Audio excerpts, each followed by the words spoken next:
Hello,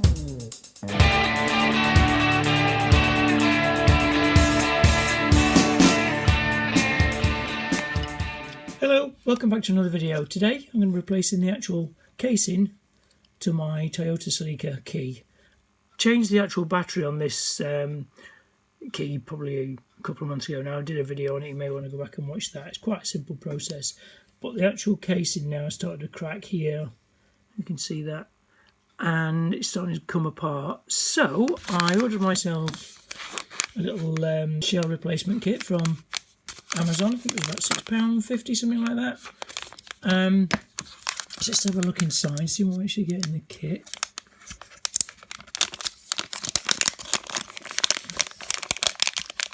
I think it's quite a comprehensive kit. I think you just get everything you need, hopefully. Yeah, so you get the little new casing. This one's quite nice. No Toyota badge on the back, which is a pity, but no problem. Looks the same. It should be pretty much a straight swap. You get a little rubber pad there as well. I don't know if I actually need that, because I think the buttons, put that in anyway, and we'll have a look. There's a little, lines up with the light there. So we may not need that, but we'll see. And then you've got the little screw. Try not to lose that. And your replacement bracket for your key. So first of all, we're going to take this apart.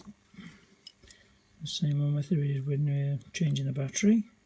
So we'll Phillips screw back there. Just whip that out. I may reuse that depending on the other screw, because it looks a little bit thin. Unless it goes all the way through into that one. Let's see. Yep, that came apart quite easy. There's quite a bit of dirt in here as well. So I used to work in a body shop, so it's got quite a little bit of filler dust and dirt and things in there. So that's probably why it's starting to crack. It's sort of wear through there as well. You see that? I think that's probably where it's rubbing on the key ring. So definitely time to replace it. So let's see if we can get this in the actual new casing. So I don't think we're going to need, no, we're not going to need those rubber. Just keeping it on all the time, you can see that. So I'm not going to need those rubber pads, so they can go in the recycle box. Then that clips in there like that. Nice little click. Yeah, so that goes in quite nicely. Buttons work nice. Yeah. So first of all, though, we need to remove the plastic from this, from the actual key. So I think it's just going to be a case of actually breaking that off, removing as much plastic as possible. So I think I'll just go and get my little pliers and some side cutters, see if we can actually put all that plastic off. Right, let's see if we can just cut that off. I do suggest wearing safety goggles, just in case it does, easy look, it does actually fly up into your face.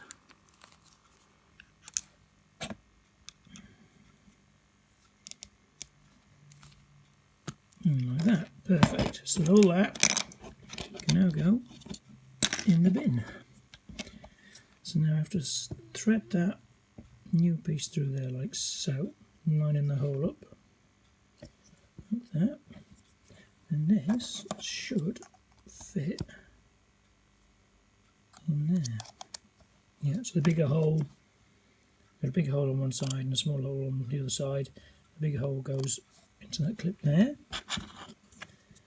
and we clamp in the new half of the case. It should, it says, click, yep. And the buttons work nicely. And then, see if this new screw fits. If not, we have got the old one.